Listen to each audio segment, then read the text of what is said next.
being watched while camping in the deep woods. I live in the foothills of the Appalachian Mountains in northeast Georgia. It's a beautiful area with hundreds of miles of national forest, some great state parks, and a ton of fantastic camping places. Unfortunately, my hometown is also relatively poor. While there are some out-of-town residents from Atlanta and other places, a lot of people where I live are poor.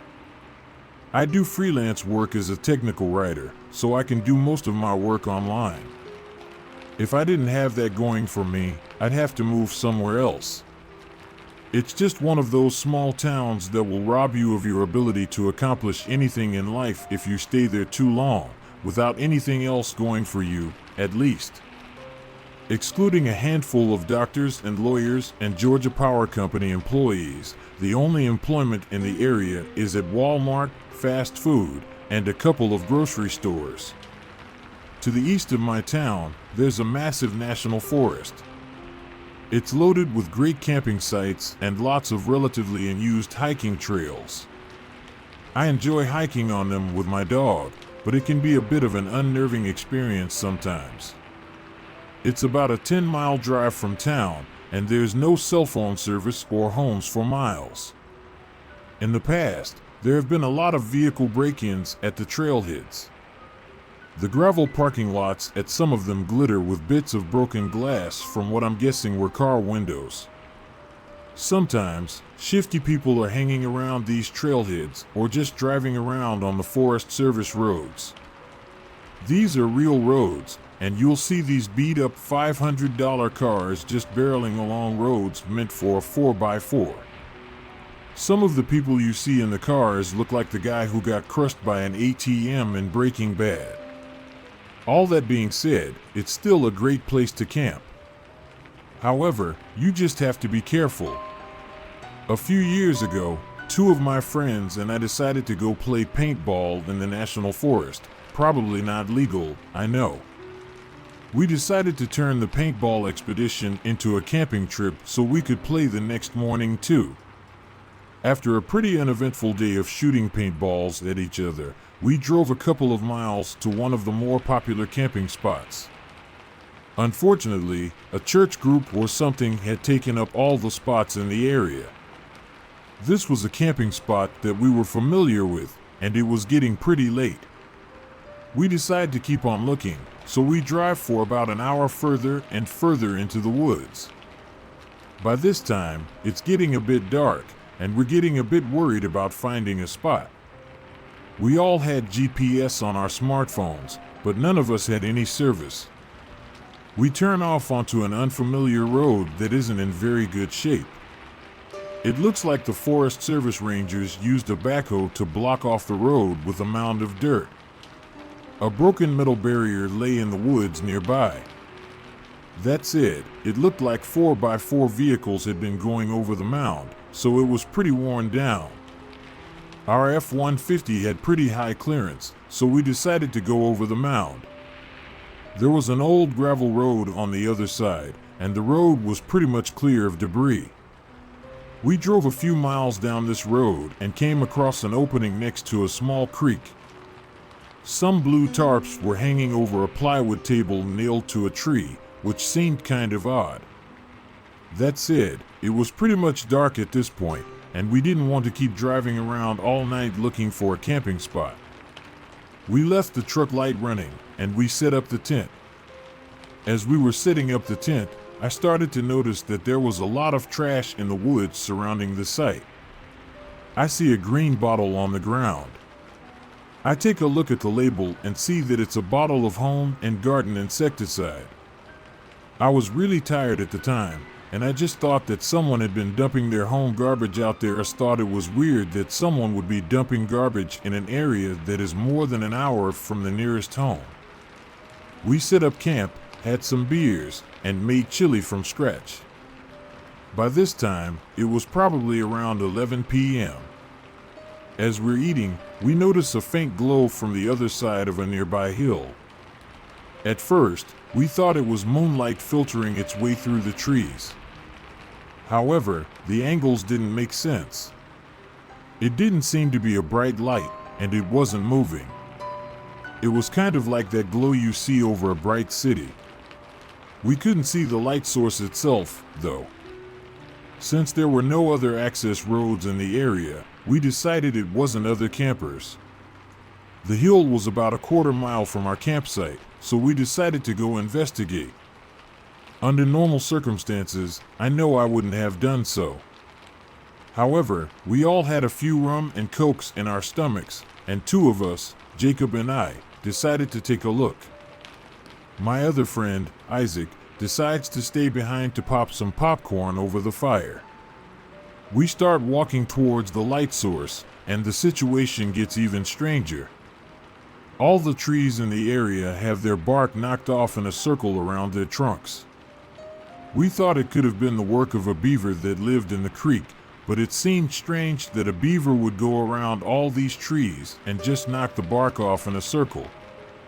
Jacob and I start talking about the ghost beaver in pretty loud voices, probably due to our drunkenness. As we're almost to the top of the hill, Jacob tripped and yelled, "Oh shit."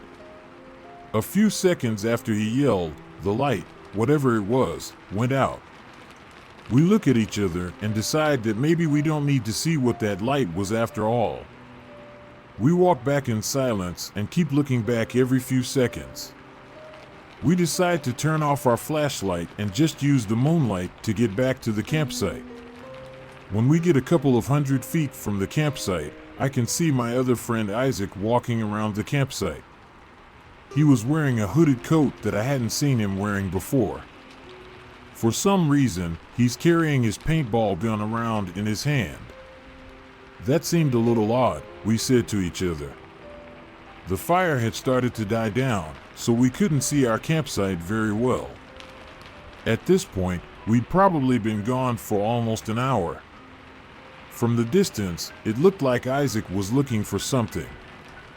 He kept walking around the site and was peering in the tent. When we were almost back to the campsite, we saw Isaac walk up the road we came in on. We figured that he was going to go use the bathroom and didn't want to wander through the woods like us.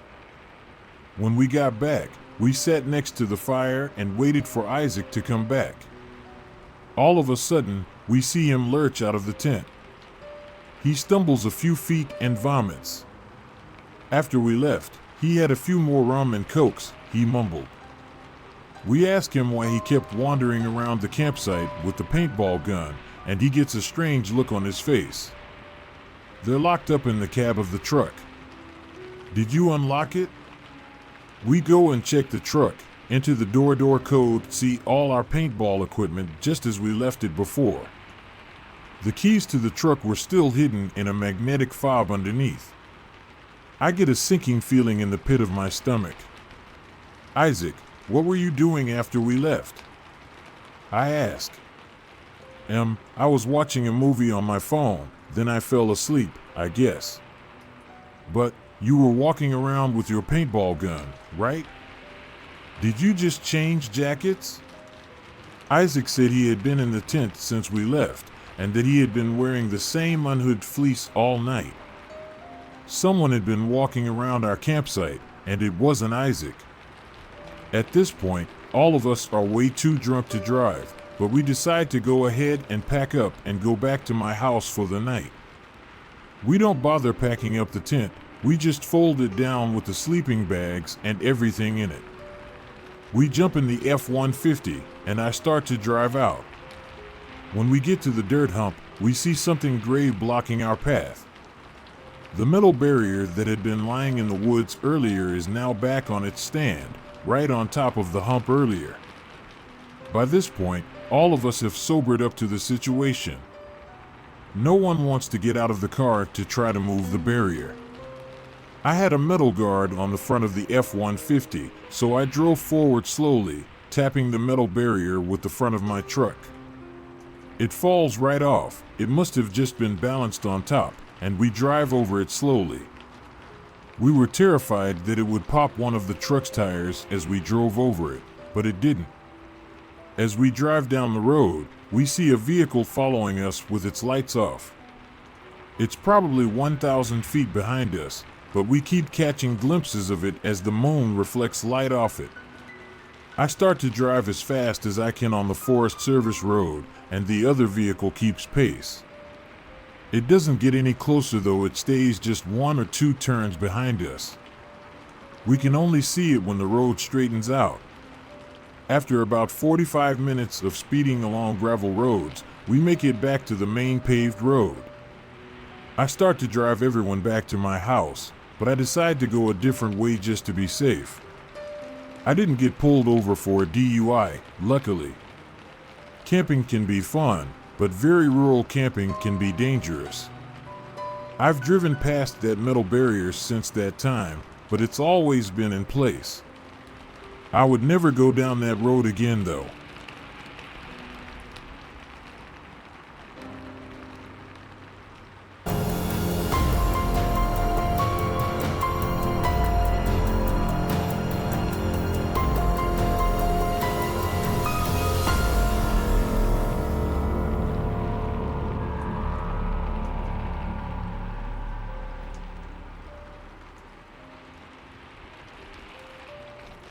The woods are lovely, dark, and deep, and full of terrors. Long-time reader and a first-time poster. I've been debating sharing this story for some time, mostly because it doesn't have a lot of clarity. Something happened. What it exactly was, I don't know. Also, I'm on mobile, so if I fuck something up, let's just blame the tech and leave me be, alright? So let me set the stage. At the time, I was living in Traverse City, Michigan. A beautiful landscape for those wondering, huge glacier-carved hills and Lake Michigan at your back. I rented a little townhouse with a longtime friend little a ways outside the city. I had just gotten a hold of my old bicycle, which I had shipped up from my old hometown, and I was raring to start riding around. And that's how this all got started. It was my day off, and I decided to save gas and ride my bike into town. I geared up, checked my tires, and roared off. I had been big on riding my bike once upon a time, and it came back like, well, riding a bike. What I didn't notice, however, was how quickly I was moving. If I'd been paying attention, I would have realized the constant downward slope I was on, and how biking back up it would likely pose a difficulty for my winter-lapsed muscles. But none of that mattered at the time. I made it into town, did some shopping, met up with my roommate for dinner, and generally had a good time till I noticed the sun was setting. So I bid my adieus, hopped on my bike, and pedaled off into the sunset. At first, I did all right, but that aforementioned incline wore me down. By the time I reached the last leg of my journey, it was pitch black and I was walking my bike, at which point the road faced me with a choice. To my left was the regular road, which was better lit, but also a longer trek to get to townhouse row I occupied. To my right was my more regular route to and from town. I drove it every day and had used it to come into town that very day. It was heavily wooded and unlit, but featured a shorter route, albeit with a steeper hill. I figured since I was already walking, I might as well just take the shorter, familiar path. So I turned on my bike's headlamp and headed into the even greater darkness of the road through the woods. All went well for a bit. I trudged along and cursed myself for being so stupid and overconfident with my bike. Then I heard it, footsteps off to my right side in the woodland. I stood still and they stopped abruptly. There in the blackness, I debated what it might be, but as a veteran of the woods, I hoped it was just local wildlife and continued. The footsteps started up again. They stopped when I stopped, just a hint later. I started and stopped once more, to be sure I wasn't hearing things. This last time, the steps continued for a solid 10 seconds after I had stopped, making me sure something or someone was out there. I still do not know what, though I logically lean towards human as the gait sounded bipedal and more precise than a quadruped. With this in mind, I weighed my options. If I dropped the bike and ran towards home, it would be far too easy to catch me. The same was true even if I ran back towards town. I was not in any way prepared for a chase, and I didn't want to initiate one. My mind strayed to the utility knife I always carry in my purse, but I shoved that thought aside. I have enough martial arts training to know the knife was a bad idea, and I was more comfortable taking whoever or whatever was out there barehanded, rather than escalating things with a blade. Instead, I called my roommate who was still in town, gave her my location, and told her what was happening. She told me she'd be there in 10 minutes. I hung up and started walking again. The footsteps started up too, this time faster and out of sync with mine. And that's when I got mad. I have a weird thing where fear makes me angry and hostile, and being stalked through the woods had officially punched my buttons from terrified to murderous. So I turned to the woods and roared, with a voice I didn't know I had, "How about you come on out and face me, you piece of shit. I'll rip your stomach open and wear your intestines for a necklace." For the life of me, I don't know where I got the guts or the words for that. It might well have been a bad move. But the woods were rather abruptly quiet, and nothing came at me.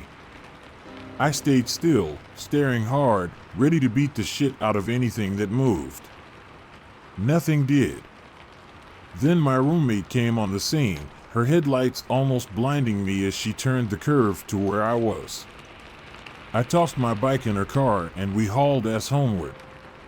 I collapsed once I got home, vomited from pure nerves, and finally fell asleep around 3 a.m.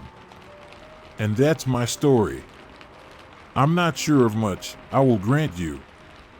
Was it a person? An animal? I feel compelled to lean towards the former, if for no better reason than because it sounded like a person walking, and what animal would be so precise in its stalking and winding me up? But who knows? Maybe I just scared the shit out of some poor porcupine. Regardless, I'd rather not encounter it again.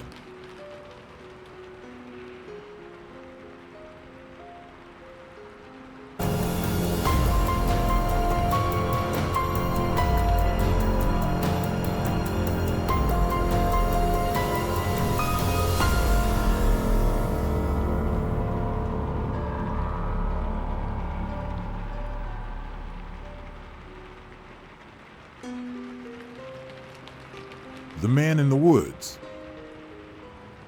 This is a story that my father has told me multiple times. My dad is a logger, specifically one who operates a tree saw, which is a giant machine that is capable of cutting down massive trees and cutting them to a specified length, which means he spends a lot of time alone in the deep forests. The way my dad's logging crew was set up was that he would be told where he was supposed to cut down trees, and he would go do that and be paid based on the amount of trees he cut, not on how long it took him. So my dad used to work 16 to 20-hour days constantly to get done as quickly as possible, and then the rest of the crew would come clean up the trees and ship them to the mill. He used to work around 50% of the time alone and the rest of the time with another tree saw operator named Rennie.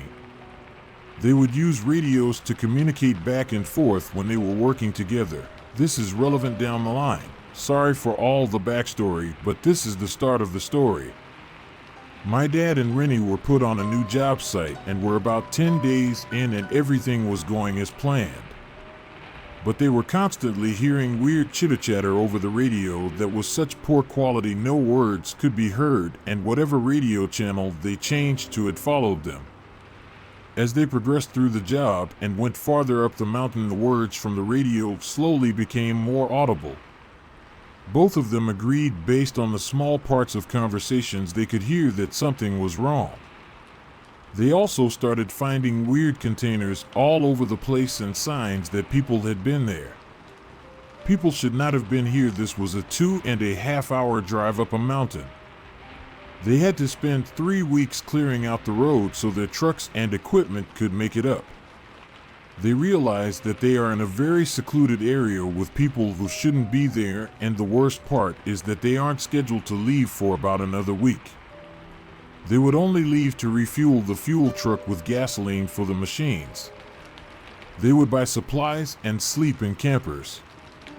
One day Rennie comes across a tent and calls my dad over. They investigate the tent and find one lone sleeping bag and a duffel bag. They investigate the duffel bag and find many pairs of children's underwear and things that appear to be rape kits like rope, duct tape, sketched images of children being molested, and photographs of children that appear unaware they are being photographed. In the tent, they also find a small amount of food, which includes canned goods and an apple, which proves the tent has been occupied recently because there was no mold on the apple. They are now on the mountain alone, which in the best case scenario is just a fucked up individual. Rennie instantly wants to get the fuck out of there, but my dad is the hardest working person I've ever met, insists that they need to finish the job and get the fuck out of there.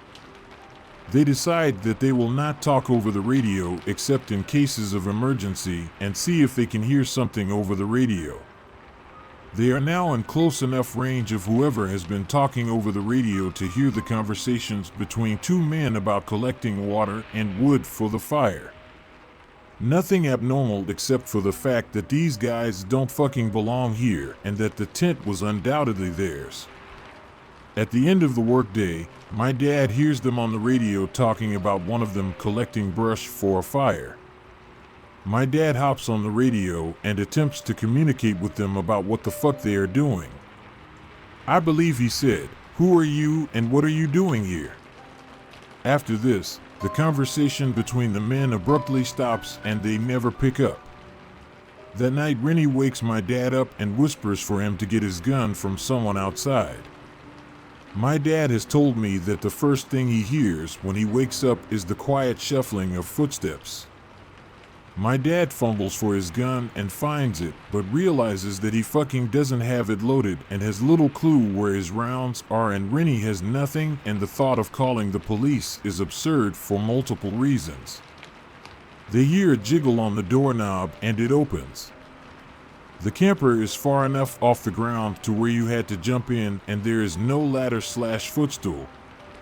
It just stays open and neither my dad nor Rennie move. They hear scratching right outside the door though. After 4 minutes of scratching, my dad can no longer take it and nods at Rennie. He gets up quietly and walks towards the camper door, and the second he reaches it, he is met with intense pain across his right eye to his left cheek. He has been cut and falls out of the camper, hitting the ground hard. A man with a knife gets on top of him, and he is soon being kicked in the top of the head by a man behind him. Rennie leaps out of the trailer and manages to get the man off my dad, and my dad gets up and realizes that the second man without the knife is running away, and the man with the knife is scrambling away from Rennie and starts running alongside his accomplice. My dad and Rennie get into the truck and drive to the nearest hospital to treat my dad's cuts and later report the events to the police. They both quit their jobs, and 2 weeks later, as the rest of the logging crew was finishing up the job, one of them was found gagged, bound, raped, murdered, and thrown into a ditch. No one has ever been convicted of these crimes.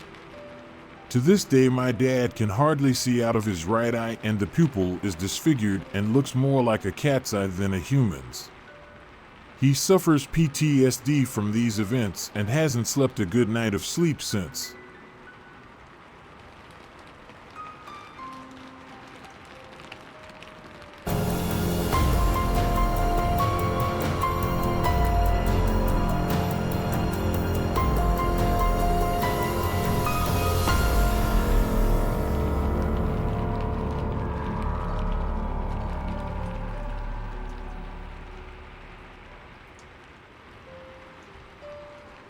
Creepy cage in the woods. At the time, I was a 20-year-old female, and I had just moved alone to a small town in upstate New York. I had grown up in another, slightly larger town, about 60 miles away, and just wanted a new start. I love camping and often go camping in the Adirondacks, but at that time I hadn't yet made friends to go camping with, so I wasn't going to go into the real woods alone. Down the road from me, I had been walking and found an area where the power lines cut through a wooded section. The power lines were perpendicular to the road. It was near a house, but far enough to the right of the house where I thought people wouldn't mind if I walked up the trail that the power lines make. Not sure about other countries, but in the US they keep power lines clear in case maintenance is necessary. So, I wander up there, noticing how it's actually pretty deep woods and I can get far enough from the house that I saw on the road that they couldn't possibly think I'm trying to break in or anything. Bing! Idea. I could go camping up here. It's secluded enough to give the real woods experience, but close enough to the road that I wouldn't be in real danger of wildlife or anything. Okay, sweet. So I do. I set up camp in this little clearing that I accessed by climbing the hill, following the power lines, then turned left onto what seemed to be a deer trail. Deer are everywhere in New York. Then I came upon this nice, flat, grassy clearing. I built my fire off to the side, after making sure to clear the dead wood, etc. I'm feeling really smart and independent.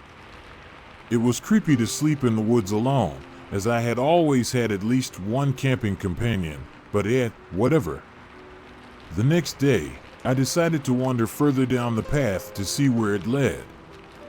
I walked for about a half hour, and I can see some fields on the right, but they are in the distance and there is a fence between the fields and the path, so again I figure people can't be mad at me being here.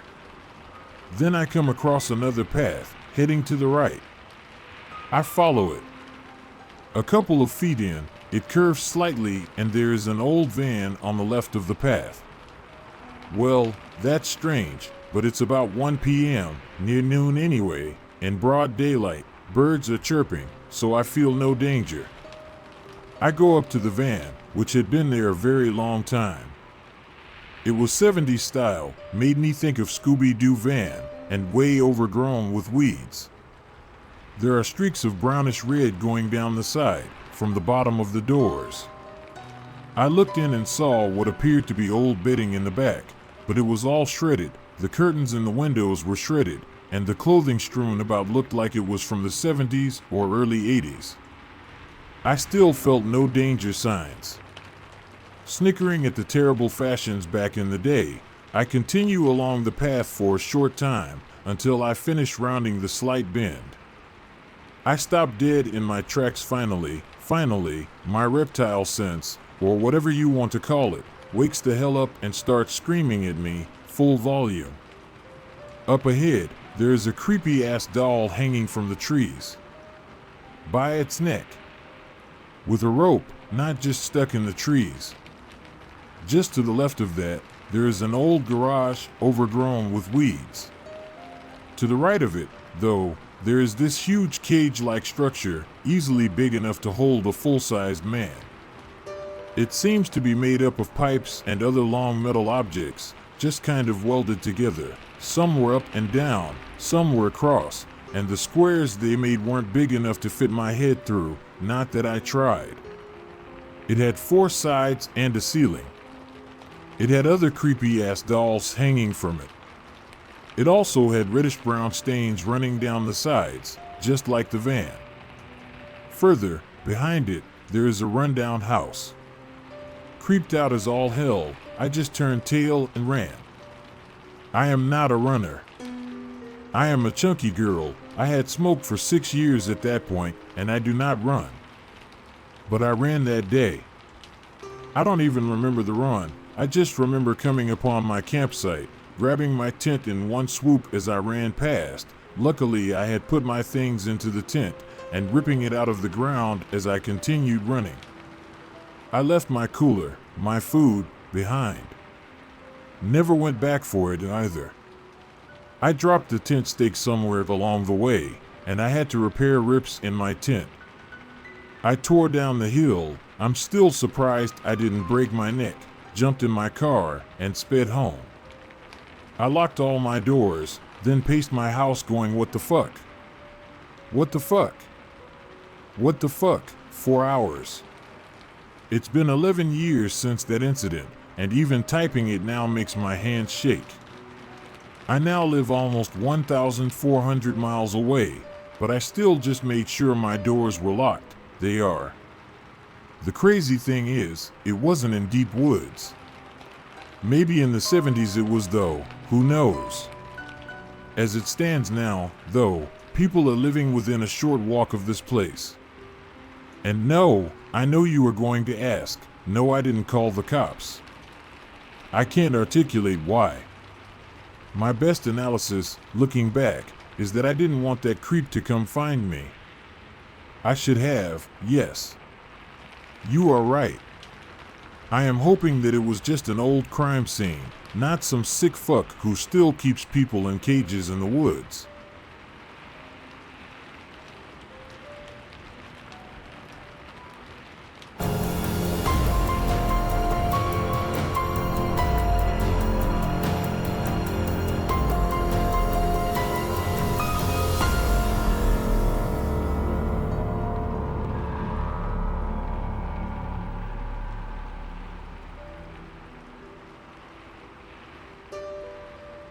If you ever hear a cry for help at night while camping, ignore it.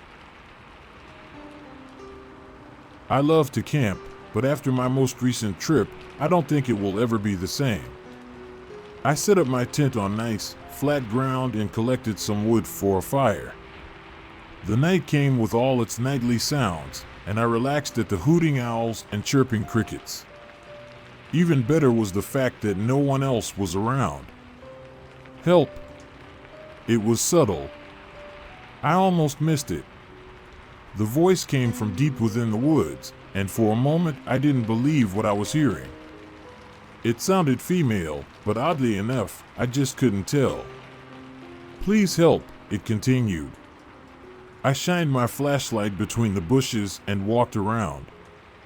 To be completely honest, even as a grown man, I was paralyzed with fear. So, I did the responsible thing and called the local police. That's when things went from odd to very, very weird. The police told me to ignore it. I explained to them that someone could be injured and probably needed medical attention, but they assured me otherwise. When I kept pushing and asked why, they told me, "Sir, if you ever hear that voice again, ignore it. Do not respond and do not approach."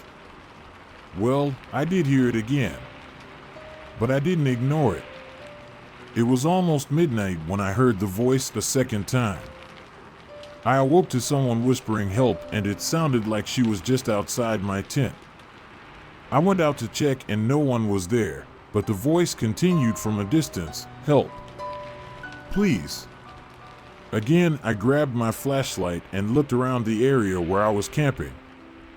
I was too afraid to follow the voice into the woods, especially since the authorities themselves avoided it. But I struggled morally, trying to decide whether I should go and help this person or listen to the police, who were concerned for my safety. But then I heard another, different voice. This other voice, which also seemed to be coming from the woods, was an octave lower. Unlike the first one, which cried for help, this one was loud and demanding. "Quiet," the other voice demanded. "No one's going to help you." Once I heard that, I was sure someone was in trouble. I called the police again. When I informed them about a second voice coming from the woods, they seemed even more concerned. They told me that I should pack my things and leave the campsite immediately. They said that hearing the second, more manly voice meant that it was getting desperate. They also said that the two voices were coming from the same person. That part was bizarre and confused me, to say the least. It was at this point I dismissed the police in that area as crazy, but not before telling them off. I got angry. I told them that if they didn't get down here to come and check it out, then I would do it myself. I said repeatedly that a woman could be in serious trouble and that it was their duty to help her, but still, they refused to come. All they kept repeating to me over the phone was, "Do not enter the woods, sir." They seemed more afraid than I was. Once I hung up the phone, I heard the voices again. A gentle, "Please, somebody help me." And then a growling, "Quiet. No one's coming." It was a little past midnight at that point. I couldn't live with myself knowing that I had the chance to save someone's life, but instead cowered. So, I grabbed some things and ventured into the woods. When I entered the woods, the voices ceased. Just like that. No cries, no whispers, and no commands. Even the owls and crickets went away. Nothing but dancing leaves and creaking tree branches. I stopped walking and looked around, a full 360 degrees. "Hello? Anyone here?" I called out. Nothing. "I'm here to help." I continued. "Where are you? Are you okay?" Still nothing. I thought of calling the police again, then chuckled to myself. I found it strange, but somewhat comforting that I didn't find anyone out there.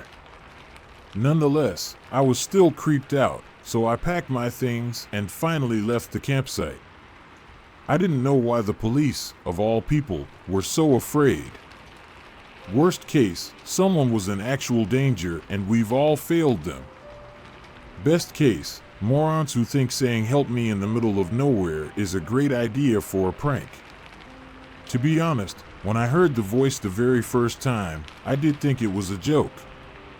When I heard it the second time, along with that other voice, I became a bit more concerned. And the same with the third time I heard it in the woods. But when I heard it again a fourth time, a week after I left the campsite, coming from inside my own house, I became very, very concerned.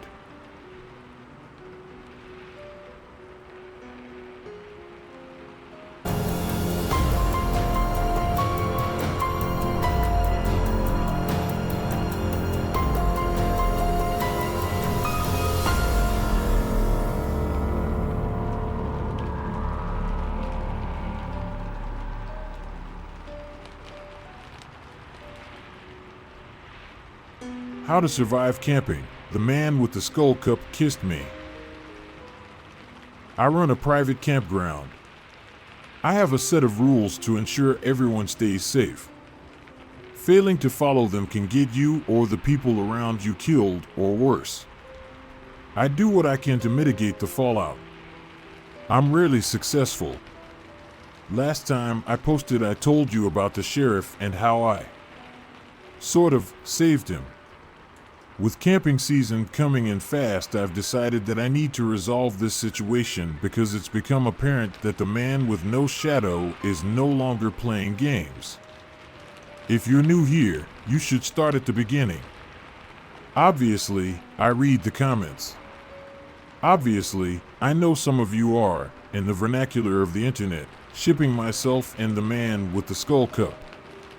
And obviously, I've found that amusing because I've cracked a couple of jokes in response.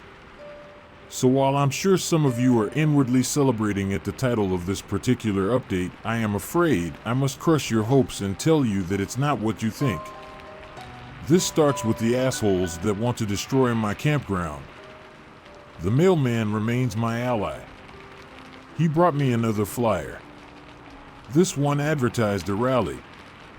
It was to take place on the town green. The old sheriff thought there was a silvered lining to this when I called him. Firstly, it meant that the town was not unified against me. Why hold a rally unless you were still trying to bolster your following? He'd show up at it along with the police to help keep order, and hopefully, his scowling presence might shame some of the undecided folks into going home. He wasn't officially the sheriff anymore, but he has his legacy. We all remember him. We all know what he did by going into that house all those years ago. I wish they'd give more credit to the part one played in bringing him back out. The old sheriff has told people I'm the one that saved him. I certainly didn't do it for glory, but maybe they wouldn't be holding a rally at all if people paid more attention to the sacrifices I've made. I'm a little resentful. People aren't rational. I know this from school. Even when presented with evidence to the contrary, people who have the social support of other like-minded people will instead seek to resolve their cognitive dissonance by reaffirming their erroneous beliefs. And then they'll recruit more people with the same beliefs, as if strength in numbers can disprove reality. It still hurts to see the words on the flyer.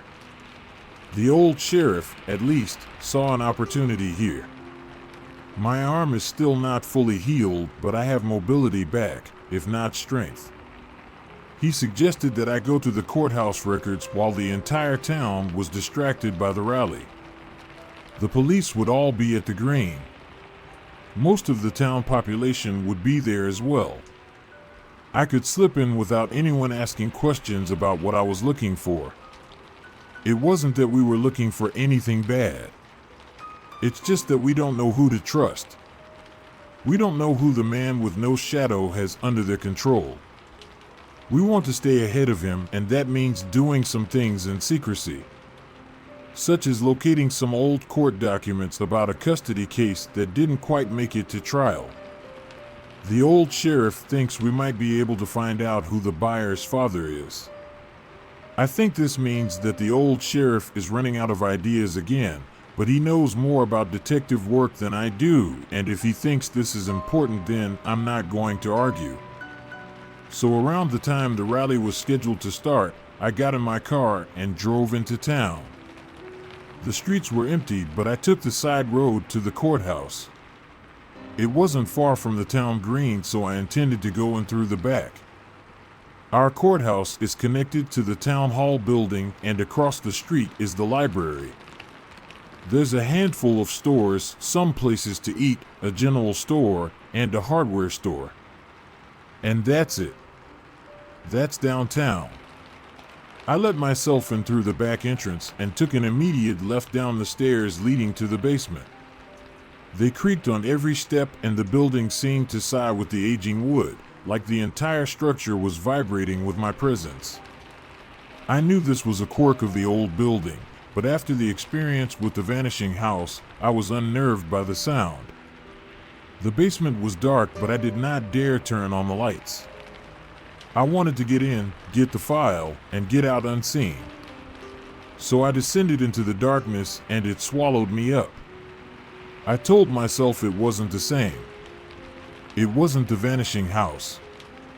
My heart still hammered in my chest until finally, my feet touched concrete and I felt safe turning on my flashlight. I went up and down the rows of cabinets, searching for the year of the aborted court case. I found it just as I heard the creak of footsteps on the stairs and someone flipped on the lights. Fortunately, my years of dealing with dangerous monsters have given me some capacity to think quickly in urgent situations, and I snatched the documents out of their folder, folded them a couple of times, and stuffed them inside my bra. Then I grabbed the documents out of the folder next to it, folded them, and stuffed them in my back pocket. Then I shut the file cabinet and turned around just as the Knott brother came around the row of cabinets. With him were two locals. I knew them both, and while we're not friends, which is unsurprising, I don't have many friends, I won't begrudge them for being entrapped by the Knott brothers' lies. They stood in the aisle, blocking my path to the stairs. The Knott brother's abdomen was like a pit in the dim lighting, the pale ghost of his spine barely visible to connect the two halves of his body. It was like his chest was floating in the gloom. I reluctantly tore my eyes away from it to look him in the eyes. He smirked at me. I detested the sight of that smug smile. "Shouldn't you be hiding at home?" he asked, showing his teeth. "Needed some fresh air," I replied. "Shouldn't you be running along to your rally before your master finds out you're neglecting your job?" Don't need a rally if we can force you to sign over the campground right here. One of the men held up a pile of documents and a pen. I eyed them and then carefully spat on the ground at his feet. And the second man hit me, right on the side of my mouth. I just remember the impact of when I hit the floor, so sudden that I didn't even register the pain until I was on the ground, watching blood splatter on the cement from a split lip. I was dazed and I didn't comprehend that they'd surrounded me, not until one of the men hoisted me back to my feet. The Knott brother took the files out of my back pocket and studied them a moment before tucking them away on his person with a thin smile.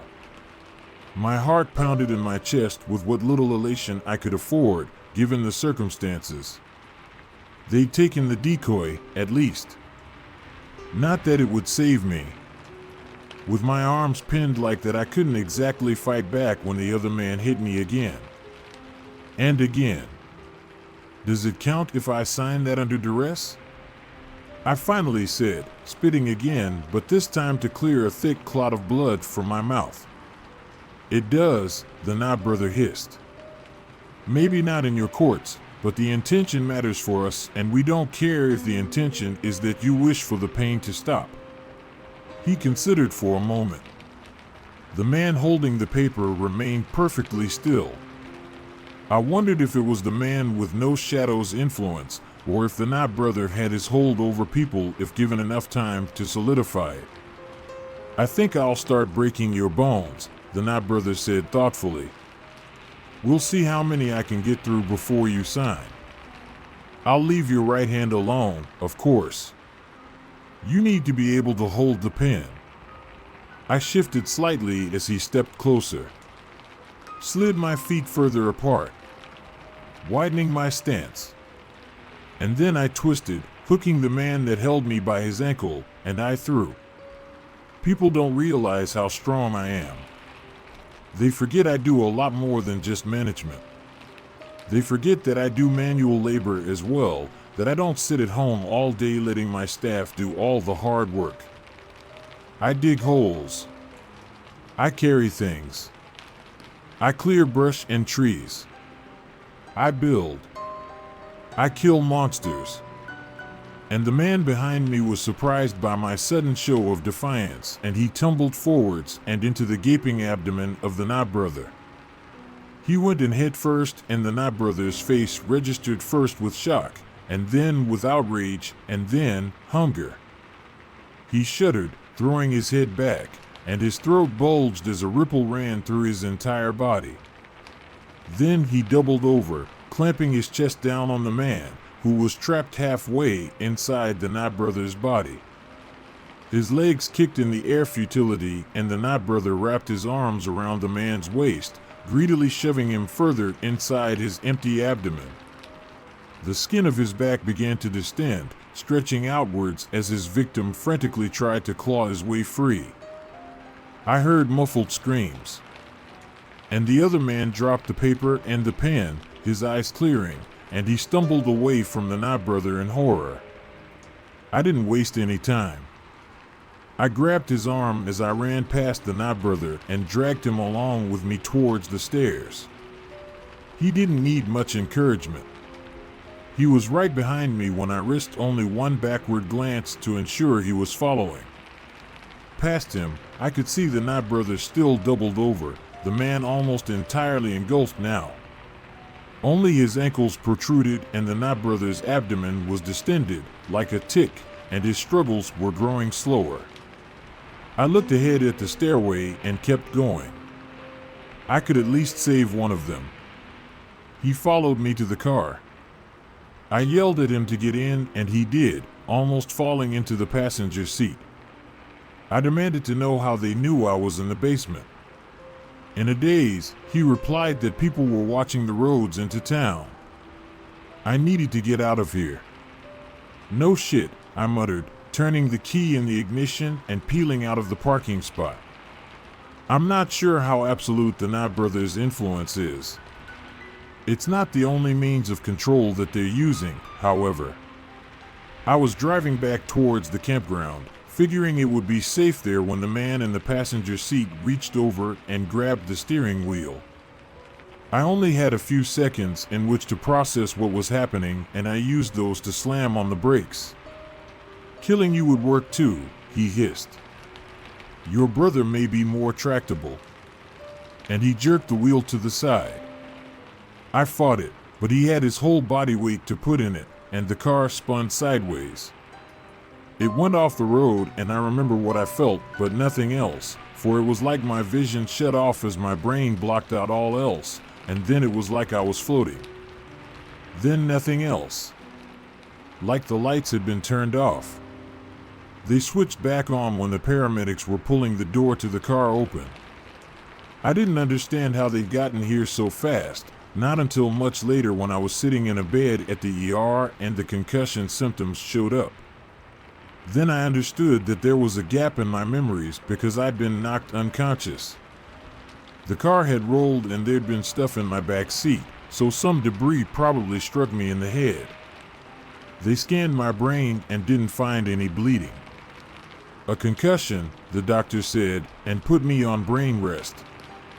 Lying around in a dark room doing nothing.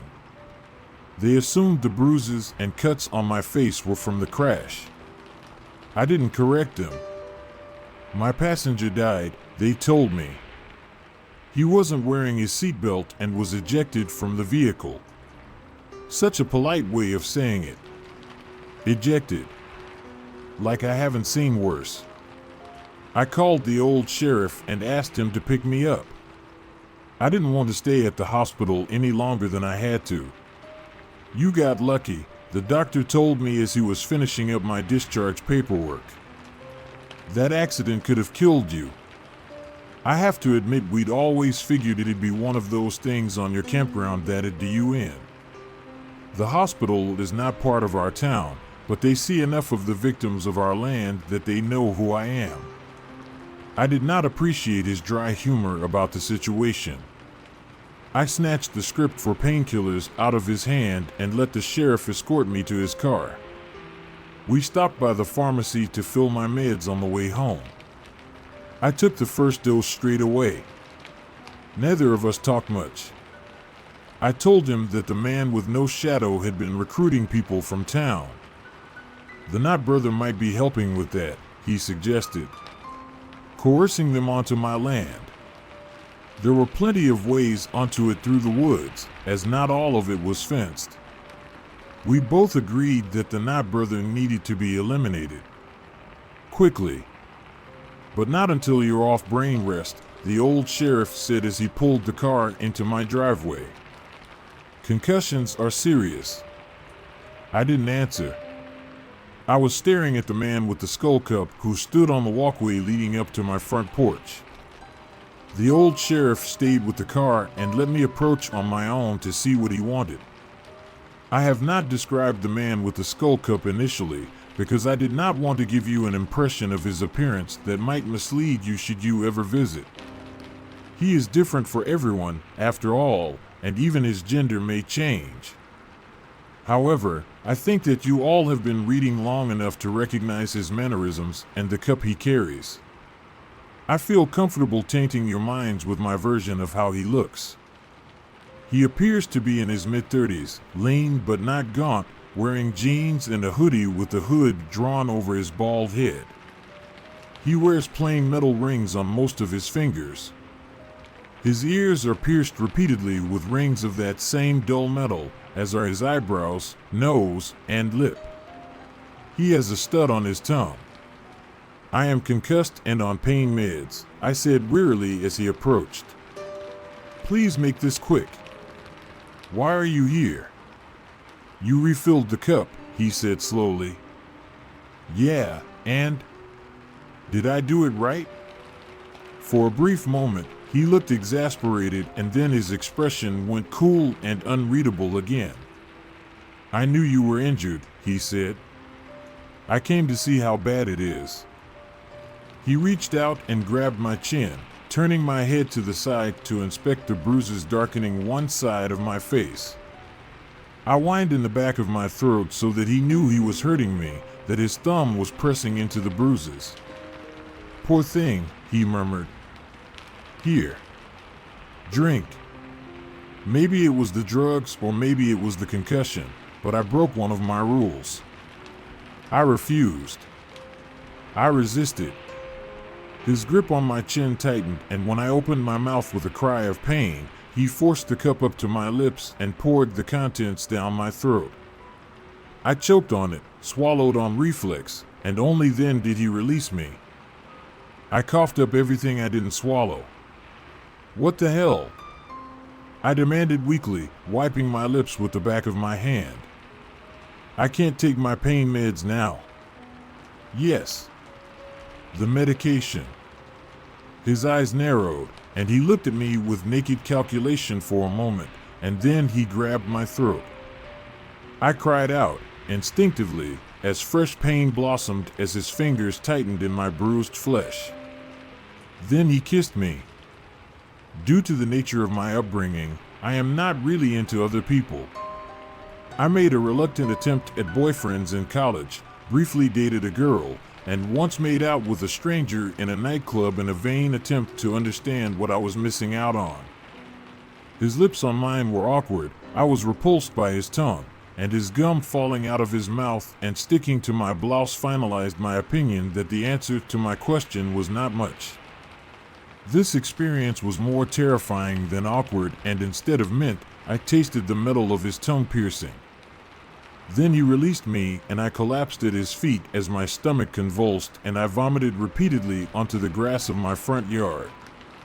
I suppose swapping spit counts as ingesting something. After my stomach was empty, I sat there, crying, until the old sheriff came over and gently urged me inside. I think he also told the man with the skull cup to fuck off, but maybe that's wishful thinking. I don't know. I was a bit delirious about everything that had happened. So the old sheriff dumped me on the sofa inside, and I eventually cried myself to sleep. He was gone when I woke up. Brian was on the front porch with his dogs, standing guard. There was a note from the old sheriff that he'd come back after dinner to take the night shift. Until then, brain rest. Dark room. No reading. And especially no phone usage. It wasn't until much later that I noticed he'd stolen the bottle of pain medicine I'd gotten from the pharmacy. And a while after that he texted me. He learned about texting last week. He's a big fan. Pills came up positive on toxicology screening, it said. You should be fine though. One dose isn't dangerous on its own, and you probably threw it up before it had fully dissolved in your stomach. Police are on their way to arrest the person that filled your script. Yes, he does type everything out with proper punctuation and no abbreviations. We should all learn from his example. And then when I replied with, WTF, I hate this town, he reminded me that I was on brain rest, and now that I checked my messages, I needed to put the phone away. I must admit that I cheated a little. I still had the court documents on me. I turned the lights on and read them. The old sheriff's gamble paid off. It listed the name of the man suing for custody of the child who would grow up to be our buyer. His father is my late uncle.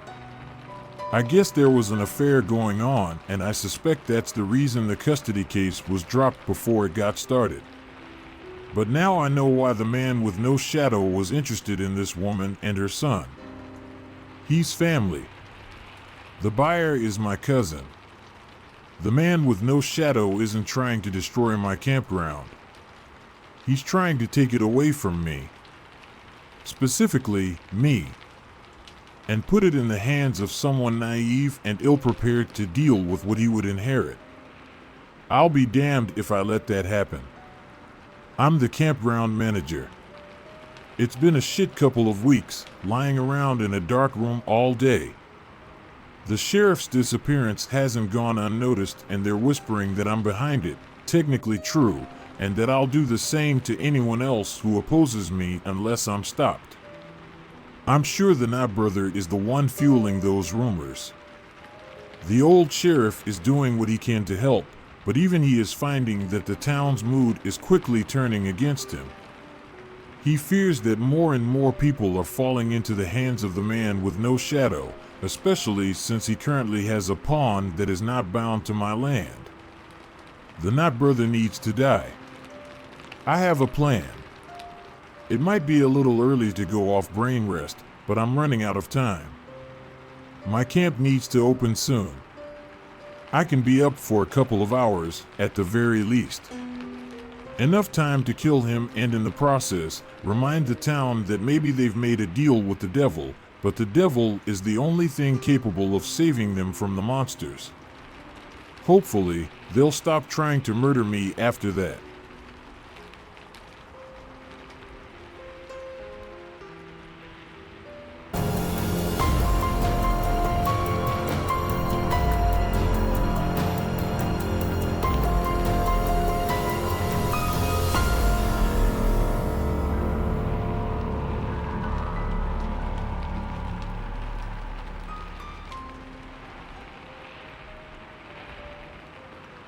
The reason why we don't go camping anymore. With the weather becoming warm again and our local parks opening, I now have to think of good reasons to turn down invitations to go camping from friends and family. While I was still a teenager, I went as often as I could. Any weekend I was free, I was in the woods relaxing. Sometimes I brought friends, sometimes I went by myself. After finishing school, my life had become fairly hectic. I still did my best to take a few camping trips during the year. I'm glad I was so stubborn on the idea of going out inside the woods when the chance arose, because I had met my husband on a camping trip. The story of how we met is a bit long and embarrassing on my part. I had gone out for a quick washroom break in the middle of the night. An owl or some sort of other screeching night creature startled me, and I took off running back to where I had thought my tent was. In the darkness of the moonless night, I caught a tree root and broke my ankle. I was unable to move until morning. I was in so much pain and embarrassment, I accepted my death ready to be a nice meal for the wildlife. I was rescued by Nicholas. Even back then, he was a large, intimidating-looking man. Full beard, axe in hand, he looked about ready to chop me into pieces. My husband-to-be was cursed with looking the complete opposite of his nature. He carried me out of the woods and came to the hospital with me because none of my family members were available on such short notice. We have barely been apart since that day and married the moment it was legal. We met in the woods, so camping held a special meaning for us. Every trip was almost like a honeymoon.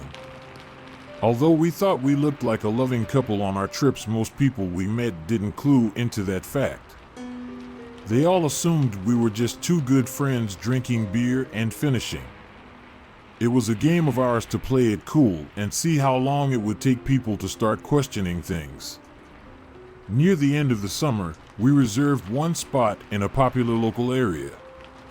The camping areas were spread out far enough for some sort of privacy, but a family we often camped close by and met at the lake for fishing still had no idea about us after 4 years of seeing each other. They saw our wedding rings and commented how nice it was for two good friends to be away from our wives for a long weekend. Being in the woods holds such good memories for me. But it only takes one night to ruin everything. After what happened last summer, I've refused to ever be in the forest again. The last time we went, it was a very normal experience. Because we were veterans at that point, setting up our campsite took an hour at most. Before anyone else had arrived and finished setting up, Nicholas was gathering firewood, and I had started to walk down to the lake. If I was lucky enough, I could catch something for our lunch. But we always brought something for a backup just in case nothing was biting. Sitting on the edge of the calm lake, I started to bait my hook and set up my fishing rod. It was still a little cool from the early morning. By the afternoon, I was certain it would warm up. I feared a summer storm rolling in because the radio on the way down warned of thunderstorms over the weekend. But that morning the weather was perfect. I got comfortable and threw out an almost perfect cast. I was waiting for Nicholas to come and join me when I saw a blur of white through the trees on the other side of the lake. I had to squint, but I could have sworn I saw a person walking through the trees getting closer to the lake's edge. When the figure stopped at the edge of the water, I lifted my hand to give it a friendly wave. I thought it was a woman. I couldn't see any features besides a white dress and long hair flowing in the breeze. She must have seen me from across the lake because she raised her arm and waved back. "Who are you waving at?" I nearly jumped out of my skin. Nicholas was pretty silent for a man his size. Without me hearing him, he had come up behind me. "A woman over there. She must be out for a walk because there aren't any campsites on the other side of the lake. I don't see her." I raised my eyebrow, confused at him. I had only turned away for a second. I didn't think she could go back into the woods so fast. But when I looked back, she was gone. The lake rippled slightly from the breeze. I didn't even hear the normal bird song or see any of the friendly waterfowl that made the lake their home. I didn't think I imagined her or got confused by a reflection of the lake. But it wasn't that big of a deal. I dropped the matter and helped set up a spot for Nicholas. While he had been collecting firewood, he had run into one of the regulars we often saw at the park camping. We often shared anything we fished up with them. Due to a medical emergency, they had to leave the campgrounds. Their son had gotten very sick and they weren't going to risk him sleeping it off. They had grabbed their important items in a hurry. They knew that myself and Nicholas would be close by and came over asking for a favor. They trusted us to break down their campsite and pleaded for us to watch over their bigger items. If they didn't come back for them at the end of the weekend, we could leave their things at the ranger's office. Nicholas agreed. I hoped their son would be all right. He may have got away from his parents and eaten a berry he shouldn't have. We would gladly watch over their things. It would be the first year at this site without someone being close by. The rest of the day went by completely normal. We broke down our camping neighbor's site and cooked up the 2 fish I had caught. A bit small in size, but they would do. The only strange thing I noticed during the day was how silent the woods were. I barely heard any birds, and they sounded very far away when they did chirp. We both turned in shortly after the sun had set. We had plans to go on a long hike the next day. Being well rested would be a good idea.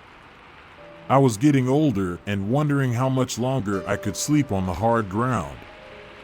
Being wrapped in big, comfortable heart arms did help. I don't know how it started, but we made a game for nights we couldn't fall asleep. One of us would start with an animal with a weapon, then the next person would say another animal with a different weapon that could beat the first in a fight. It would quickly get into ridiculous territory, like a shark riding an army of crabs as its weapon. Whoever laughs first loses.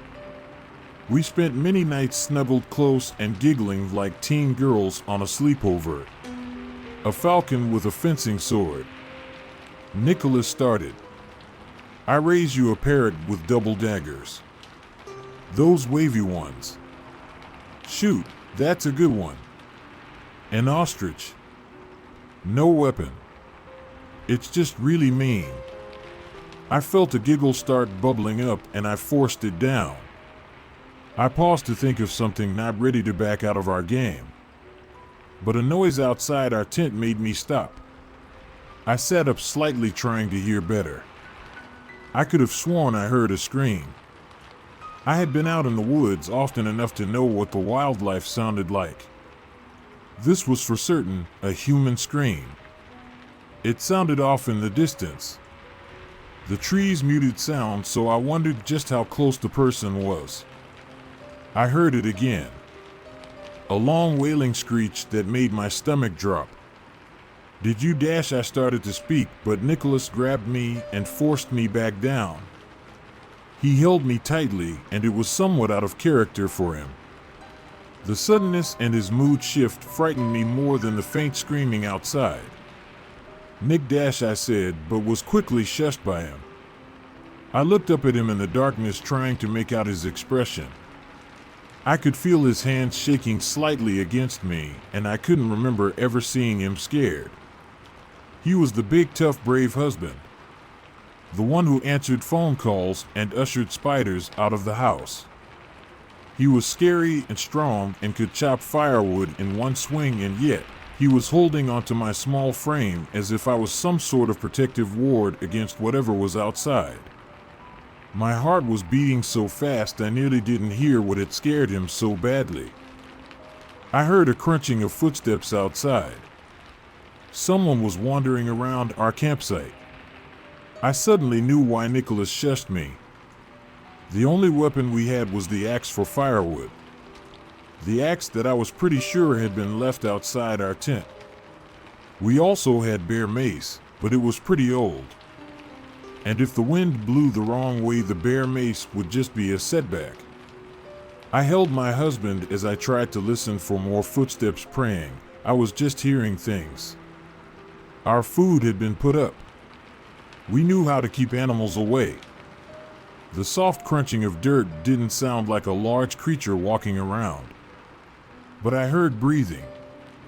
Heaving breathing that did sound like it belonged to a bear. My mind started to race.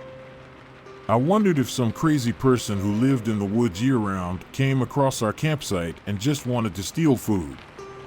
I didn't know what to do at that moment. I wanted them to just leave. My big, scary-looking husband may be able to frighten them away, but if they had a gun, we couldn't do anything about it. And then there was that screaming. I could still hear it between the soft footsteps and heavy breathing coming from outside. "Go away. Go away. Go away." In that moment, I was so frozen in fear I couldn't do much else but repeat that mantra, hoping my mental prayer would be enough to force the unwanted guests away. Nicholas had been doing much more thinking than myself. He had wrapped his arms around me and buried me so close to him that if someone opened the tent, it would look like he was alone. If someone attacked, they would go for him first, unaware of the smaller second person in the tent. It would give me the chance to attack back or by some miracle get away. We couldn't go outside. It was clear by the footsteps there was more than one person. The best plan we had was to be quiet and hope the people left. If they took our supplies, we didn't mind paying for new ones. I was still scared out of my mind when I heard a new noise. My lungs felt like they would burst from fear when I heard the tent zipper start to move. So slowly, I watched it out of the corner of my eye as it started to open from the top. I couldn't see outside even when it was halfway open. I felt Nicholas tense up. He may jump up and defend us at any second. I didn't want that. I didn't want him to be hurt. I just wanted whoever was out there to go away. The zipper stopped halfway. I hoped it would remain like that. I still heard the breathing of the person outside. To my horror, I saw something come into our tent. A clawed hand. The claws were curled and the size of my fingers. Even in my fear, I thought it was a joke. Some sort of costume prop. No animal I knew of had hands so human-like. And no human had claws. I wondered if some other camper decided to pull a prank on us. A single claw reached down and started to force the zipper open more. This had to be a joke. It had to be. A smell came in with a small breeze. It was a little musty and somewhat similar to wet fur. I didn't know what we would do once the zipper was fully open and we could see what was outside. But thank God we never need to find out. I heard a scream. It was so loud it sounded like it came directly behind our tent. I jumped and muffled my scream into Nicholas' chest. The scream kept going.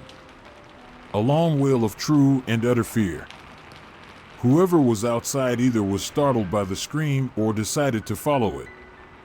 The screaming sound started to move away from our tent, and the footsteps and heavy breathing followed. I don't know how long we stayed just holding each other and listening. It felt like hours, but it was only a few minutes. I let out a small noise when my husband shot up and bolted outside.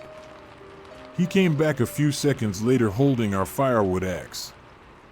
Both of us sat, facing the now closed tent, flap axe at the ready. And we sat like that the entire night. I was so wired I was wide awake when the light became gray outside our tent. During the rest of the night, I heard no one back in our camp, but I still heard that horrible scream from time to time in the distance. We planned to pack up as fast as we could and leave the equipment we had been guarding at the ranger station. Aside from odd tracks all over our campsite, nothing had been disturbed and touched. They looked almost human, but with what looked like claw marks dragging in the dirt. "Hey folks, early morning?" We both jumped at the voice. I let out a small scream I wasn't proud of, but when we spun around, we saw a forest ranger. I knew his face from years of coming here, but not his name. He noticed our fear and held out a hand trying to calm us.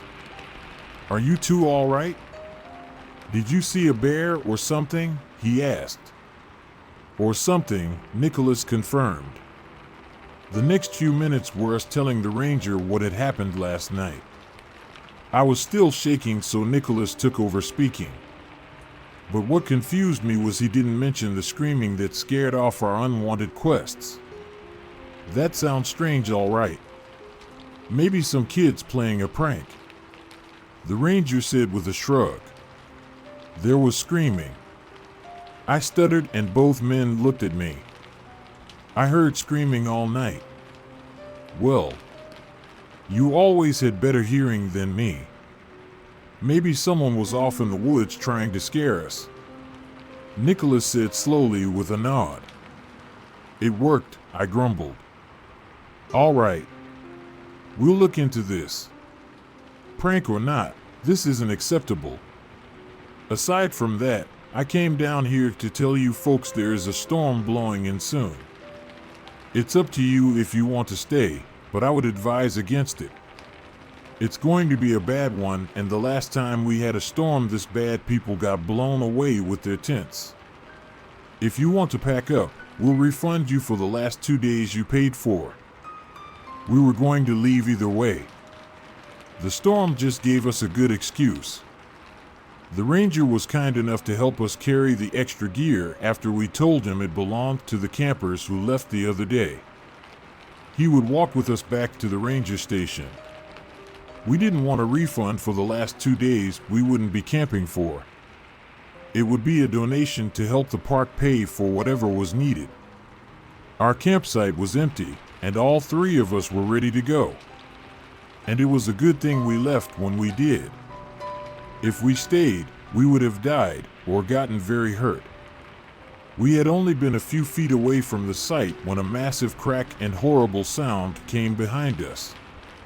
I had just calmed down a little, but the thundering sound made me cry out again and jump nearly 10 feet in the air. All of us turned trying to figure out what had made such a sound. Where our empty campsite had been was now covered with a dead tree that had just fallen over. It crashed right on top of where our tent would have been. I was certain if we stayed, that tree would have killed us. All 3 stood in shock staring at the fallen tree. I started to walk up to it for a reason I didn't know. I just felt like I had to get a better look. Our campsite had been ruined, littered with fallen branches. Nicholas had come up and taken my arm to gently take me back onto the path. We didn't know if the tree had knocked against another, making it more likely to fall as well. That area was dangerous. I let myself be guided back, but I saw the base of the fallen tree.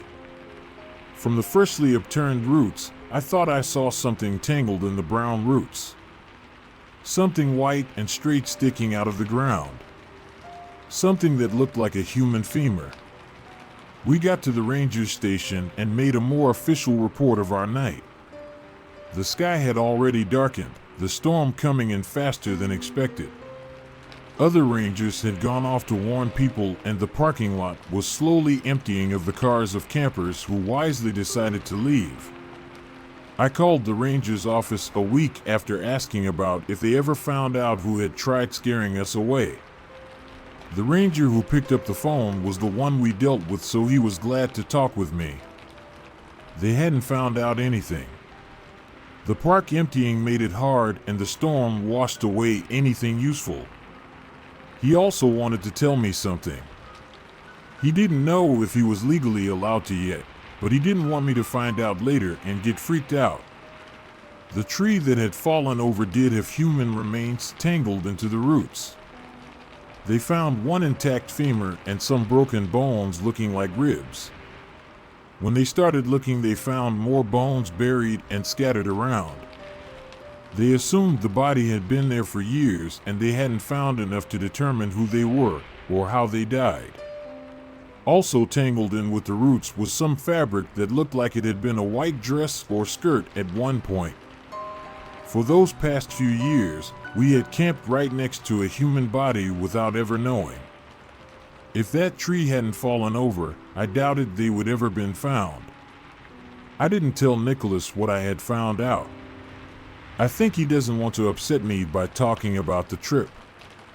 He didn't seem very bothered over what happened, but knew it stressed me out. I had nightmares for months. I try and keep an eye on seeing if there are any updates on the case, but accept the fact that they most likely won't ever know who died or who had been buried beneath that tree. For how many people go missing in the woods, I think camping near a death site is pretty common. More common than most people would think. I'm thankful we got out of those woods alive. I'm a bit of a city person now and would like to keep it that way.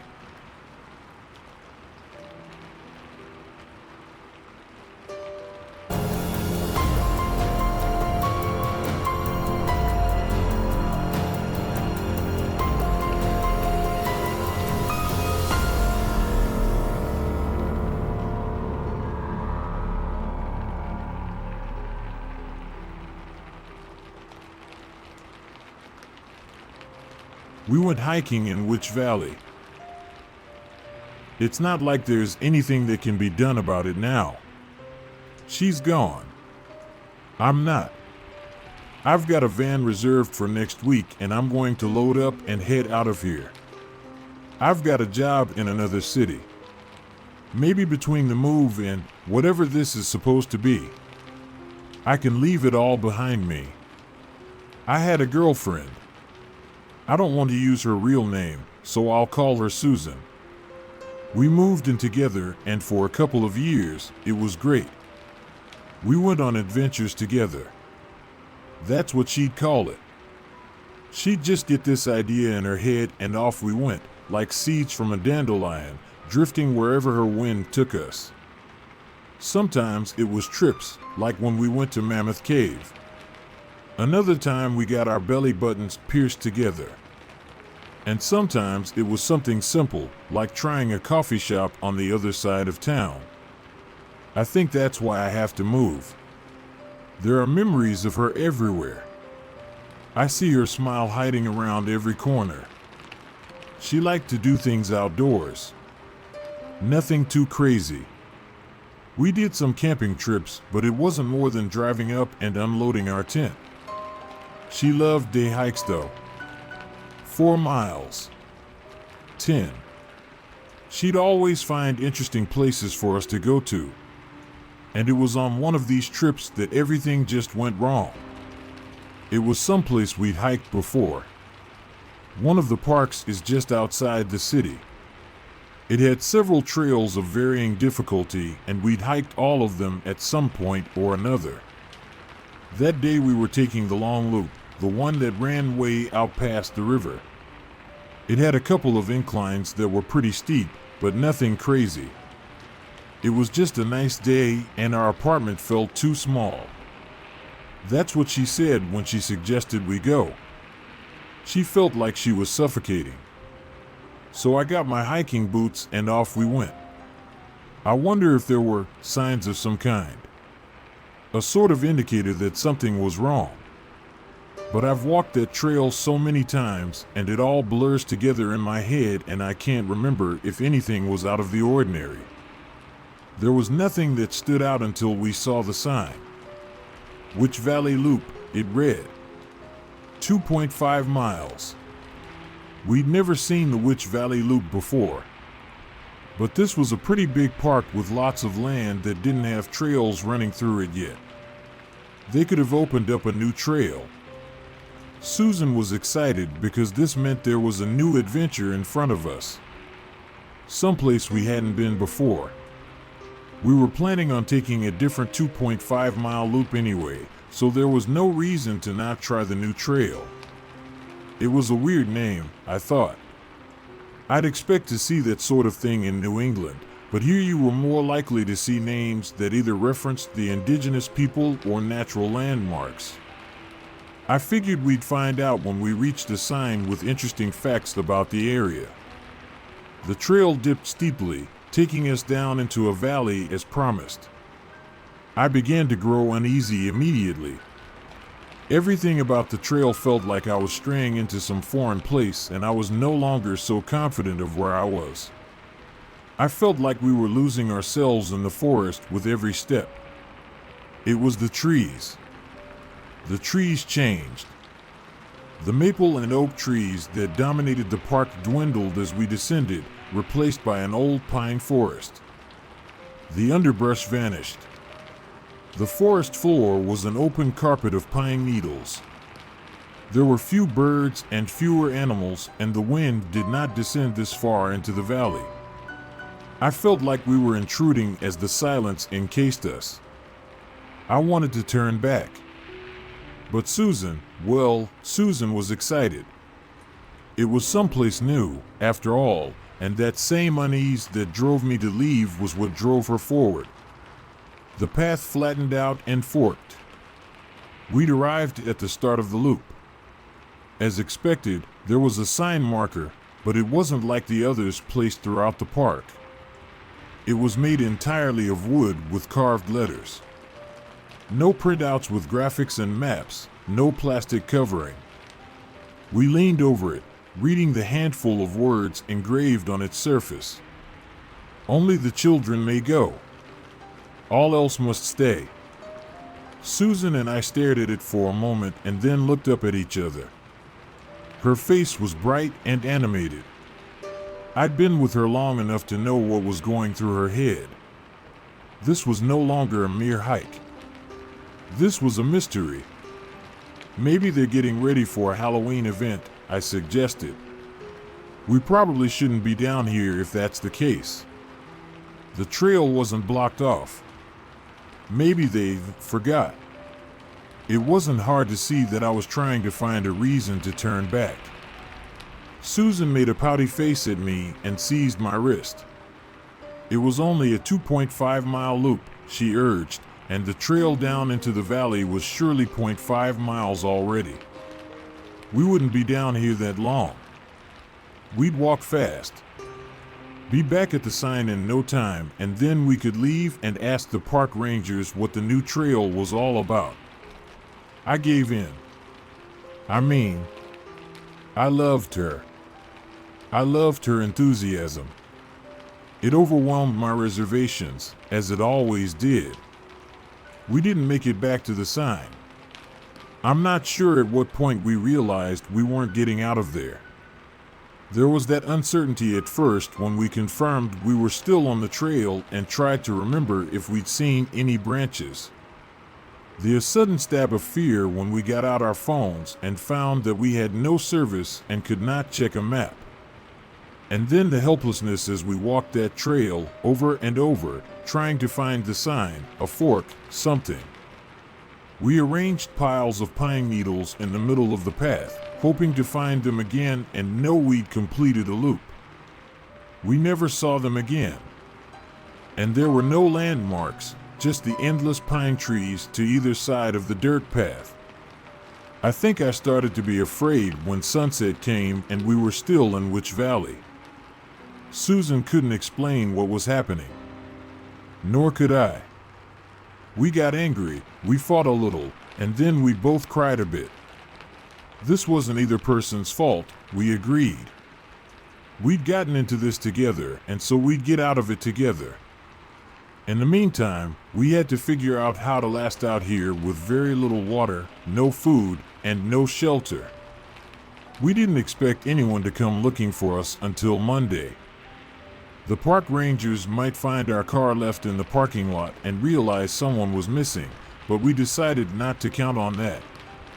We'd gone hiking on a Saturday, so that meant 2 nights of waiting before the search even began. We'd save the water for as long as we could stand it. We could go without food. And we wouldn't leave the trail. That would only make our situation worse, Susan reasoned. If we got lost in the woods, then it would be even harder for rescuers to find us. We considered seeing if we could make a fire. No fallen branches, no stones, nothing but a thick carpet of pine needles. It wasn't worth the risk of venturing further off the trail, Susan reasoned, as it wasn't getting that cold at night yet. We found a tree close to the trail and put our backs to it, curled together, and watched as the last of the sunlight vanished over the horizon. It was dark in Witch Valley. Oppressively dark. My heart hammered as I stared into the night, barely able to see the trunks of the pine trees. It was an overcast night, and we didn't even have moonlight to help us. We didn't have flashlights, and we decided to conserve as much of our cell phone batteries as possible. Mine was turned off. We'd leave Susan's on as she had a higher chance of family or friends calling her on a whim. Perhaps we'd get lucky and service would reach us down in the valley, or perhaps they'd wonder why she wasn't answering. Then we tried to sleep. I felt safer with Susan beside me. At least I wasn't alone. We were together. Still, it was hard to fall asleep. It felt like I spent hours like that, with my head resting against hers, eyes closed so that I didn't have to see the darkness around me, swallowing up the valley in its embrace. When I did sleep, it was lightly. I only dozed. And so when something found us, I woke up. I'm not sure what stirred me out of sleep. Some long-forgotten instinct, I suppose, the part of my brain that remembers what it is to be prey whispering that I was under the gaze of a predator. I snapped to alertness, but did not move, my senses racing to catch up and understand what I had woken to. Something stood over us. Something large. I stared at slender legs and then traced those up to a thick torso and a narrow head, towering over us. A deer. Dimly, my mind reasoned that it wasn't that big, it was the darkness and the angle. But it felt huge. I let out a slow breath. Just a curious animal. Harmless. Then it turned its head slightly, and its eyes caught the scant tendrils of light that managed to make it through the clouds and the trees, and I saw that its eyes were white. Like a person's.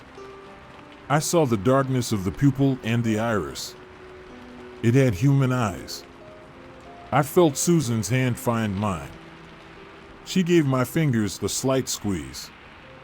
She was awake too. She saw it as well. Neither of us moved. I think I stopped breathing entirely, unconsciously holding my breath the entire time it stared at us. Then, it seemed to lose interest and walked away. We didn't say anything to each other. And I don't think either of us slept, staying awake and watching the silent woods until dawn. In the morning the trail was gone. We'd settled down within feet of it. If we'd stretched out our legs, our toes could have grazed the edge of it. Yet when the sun broke through the trees, a golden respite after that long night, we found that we were surrounded by featureless pine trees. No trail. No markers. Nothing. We weren't hallucinating, right? Susan asked, and I heard the first thin strain of panic in her voice. There was a trail. I agreed that there was. And then we searched, sweeping aside the pine needles to reveal soft earth beneath. There was no trail. It was like there never had been a trail. Finally, we had to admit what both of us were thinking. Something unnatural was happening here. We'd stumbled into something that was outside of our understanding of the world. It's not an easy conclusion to come to. I think we both desperately wanted this to be a trick of our minds. We tried to reason that it was, and I'll admit we had convincing arguments that we bandied between us. The human eyes of the deer could have been a trick of the light that our brains had rationalized into the closest image that matched. The lack of cell reception was because of the valley, of course. But the trail, we couldn't explain the trail.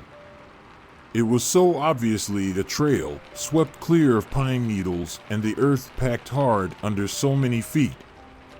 It wasn't some game trail either, as it was wide enough for 3 people to walk side by side.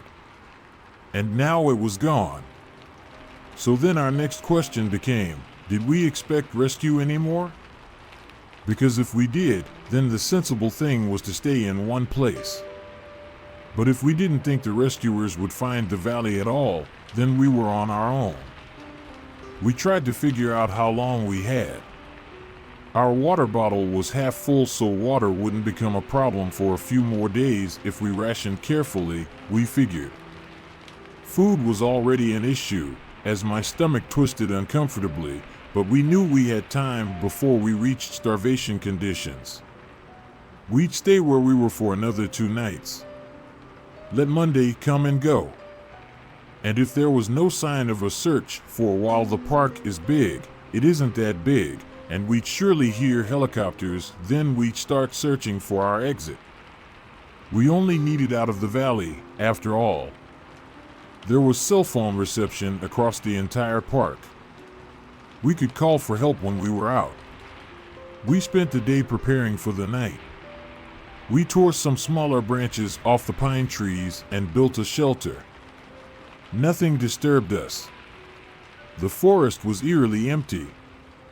We didn't see birds, squirrels, or any other animals. I didn't point this out to Susan, even though she'd probably noticed on her own. We kept our conversation to boring things. It helped steady our nerves. I wonder if I'd known then that she wasn't leaving the valley with me if we'd talked about something different. I don't think we would have. What else was there to say that hadn't been said before? We loved each other, we'd said as much, we'd talked about our future together. We knew all the important things, and we told each other it all over again just by how we held each other's hands as we settled down in our shelter. I slept a little, even more lightly than the night before, so that when something approached the shelter, I heard it coming. It wasn't trying to be quiet. Its footsteps were heavy, and while they were cushioned on the thick mat of pine needles, the forest was silent enough that its footsteps felt like they echoed. I felt Susan's hands tighten around mine. Her nails hurt where they dug into my skin, and I couldn't be upset, because I was doing the same thing to her.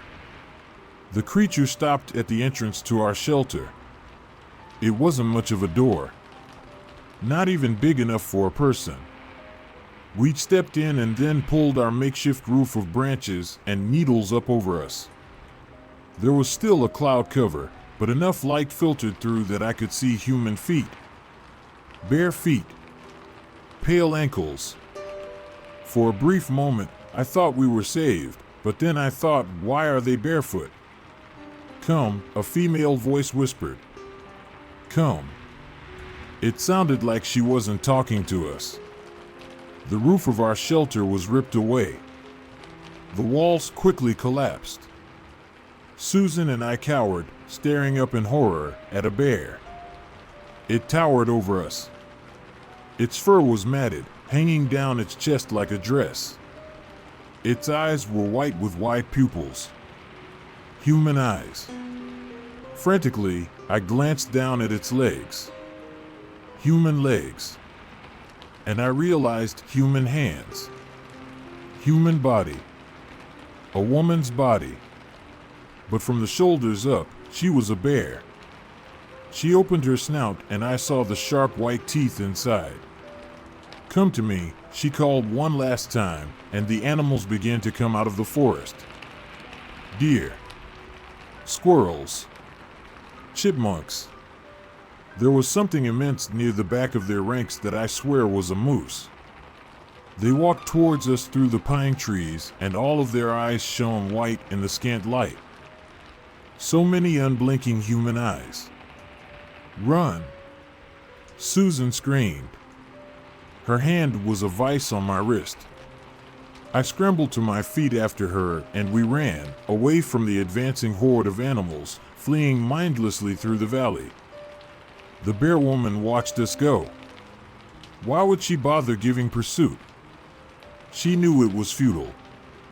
We were two scared humans, frail and lost, and we were being pursued by the denizens of the woods. The deer caught up first. One hit Susan, bodily knocking her down. I tried to hang on to her. I tried. But the force of the blow was too great, and she was torn from my grip. I slowed and started to turn, started to go back for her. But the deer were grabbing hold of her shirt and dragging her backward. The squirrels and chipmunks were catching up and swarming her legs. "Run," she screamed at me. And her eyes pleaded with me to do just that. To save myself. I think about that late at night when I can't sleep. If I should have stayed. If she regretted letting me go and dying alone. Or if it brought her some comfort, knowing that I had a slim chance of survival. If it was a welcome escape in her last moments, believing I was safe. I ran. And her cries as she struggled to free herself from the animals echoed through the trees. Then they went silent, and then I heard her screams. They, too, went silent. I half ran and half stumbled through the woods. I didn't care where I was going anymore. I just knew I had to keep going. There were shadows in the forest, and I told myself they were just a product of a mind blind with terror, for nothing came for me out of the night. The bear woman seemed content to let me go. The animals were no longer pursuing. And when the first light of the sun came over the treetops, I found the trail. I followed it. It took me to the fork. The sign. The way out of the valley. I think this wasn't an accident. I think the bear woman let me go. Exhausted, nearly blind with tears, I climbed the trail up and out of the valley. I would have given anything to have Susan beside me, but I knew that she was gone. That scream, there was too much fear in it. Too much pain. And it had ended far too abruptly. Susan had beautiful eyes. They were hazel. I loved everything about her, but her eyes were what I noticed the most. How they seemed to glow with an inner light. And when I looked back down into Witch Valley, there at the top of the trail where the pine trees vanished entirely, giving way to the familiar maple and oak, I saw a squirrel sitting on the path. It had hazel eyes. It's been a month. They never found her body. How could they, when the valley doesn't exist in any way they're familiar with? I was careful with what I told them. That we got lost, that we were separated. And eventually, they called the search off. There hasn't been a funeral yet. No one is ready to admit that she's gone. But me. I know she's gone. I'm trying to move on. Trying to work through my grief. I don't go into the woods anymore. I'm going to get an apartment in a big city and stay there. I don't feel safe where there are lots of trees. You see, I keep thinking of that sign. The one where the loop started. Only the children may go. All else must stay. Susan stayed behind. The bear woman kept her, as it's kept so many others. But then, why was I permitted to leave?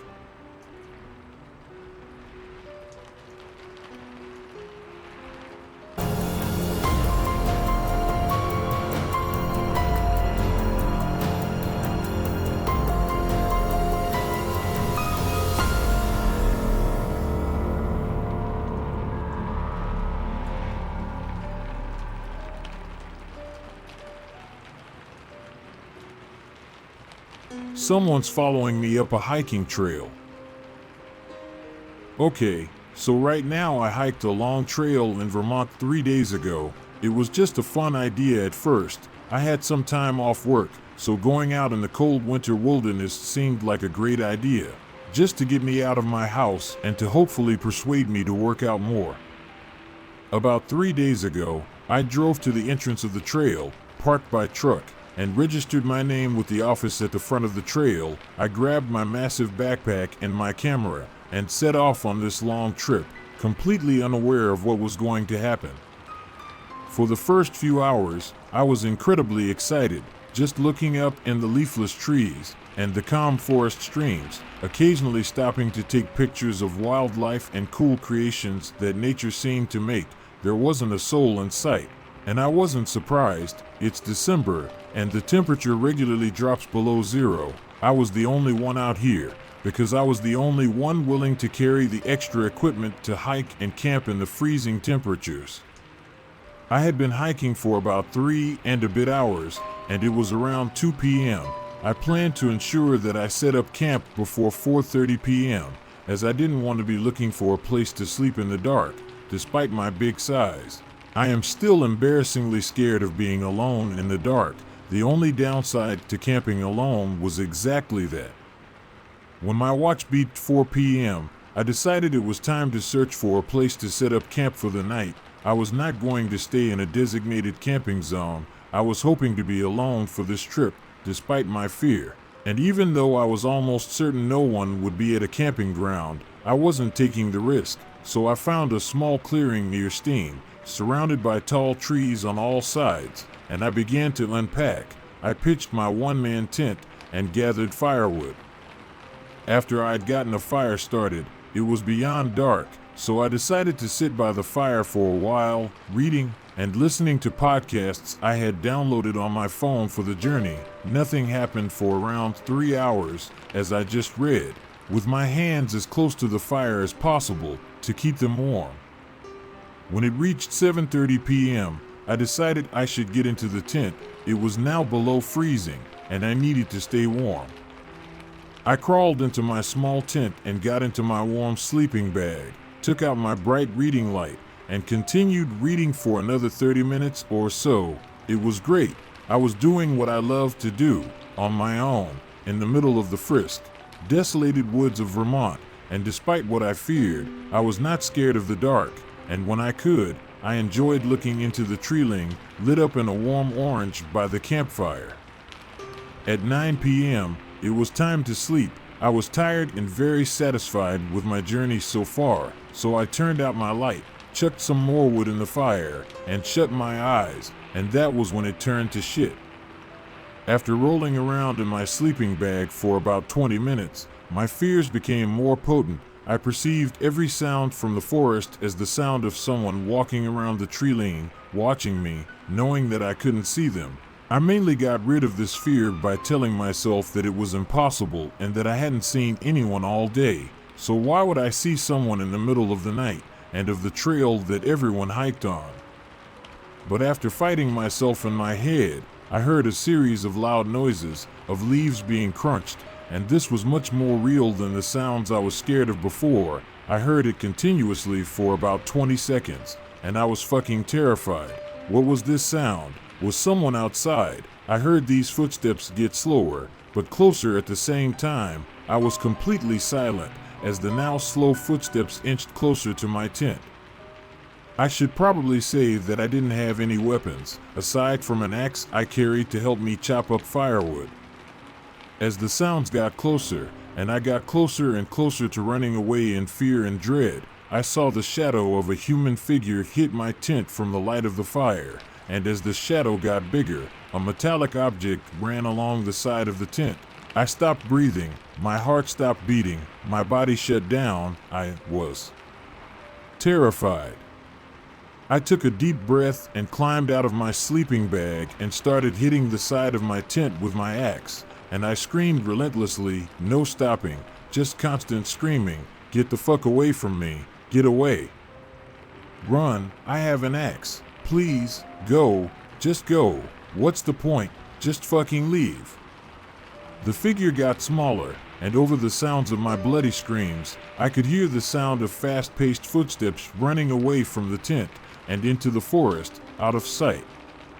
I remained sitting up for hours, on edge the entire time, crying to myself. I had no signal, no radio, no contact with the outside world. What could I do but be scared?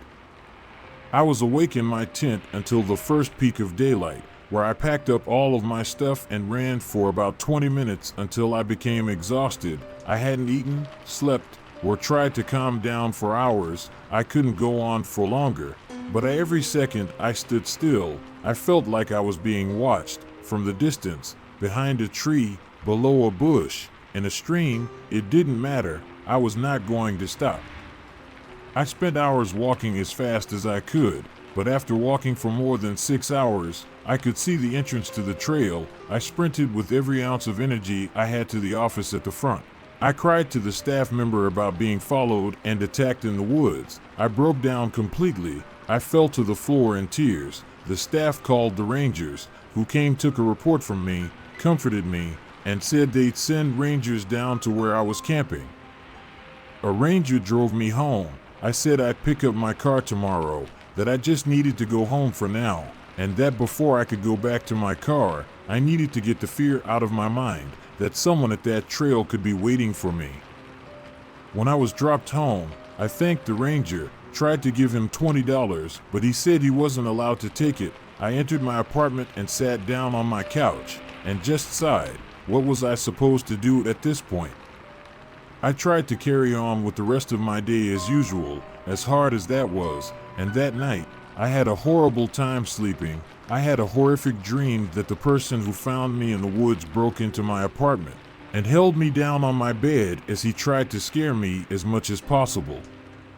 The next morning, I called the Rangers and told them that I was going to get a can to the trail to pick up my car, and they told me that they would pick me up as they had caught a potential suspect. I was picked up by the same Ranger as the day before, who drove me to the entrance trail, took me to an employee area of the camp office, showed me a picture of a skinny old man, and asked me if that was who I saw, and I explained that I didn't actually see anyone and that I only saw their shadow, and a knife or some other weapon being pressed against my tent. The Ranger said that they'd found the man where I had been camping the day before and that he was found wrapping metal wire between trees on the trail and where I'd camped, probably so I'd trip up and he could get me. I cried when I heard this. It genuinely scared me what this person was trying to do to me. After I gave the Rangers some more information, I drove home in my car and have spent the time since trying to recover. What I have learned from this trip is that when you go camping, be prepared and always camp on the trail. The possibilities, if you do not, are extreme and could change how you see nature for the rest of your life.